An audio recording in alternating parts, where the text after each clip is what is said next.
Hello everyone, আজ আমি আপনাদের জন্য এনেছি একদমই স্পেশাল রেসিপি হাঁসের মাংস। গ্রামের খাঁটি স্বাদ আর ঘরের মশলার গন্ধে ভরপুর এই রান্না।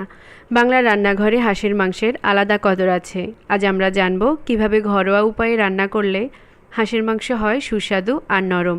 এখানে আমি কিছু পেঁয়াজ কুচি ভেজে এর মধ্যে গোটা গরম মশলা দিয়ে দিলাম। আর আমি আগে থেকে মাংসটাকে লবণ, হলুদ, মরিচ, আদা বাটা, রসুন বাটা, পেঁয়াজ বাটা, জিরা বাটা আর সরিষার তেল দিয়ে ম্যারিনেট করে রেখেছিলাম।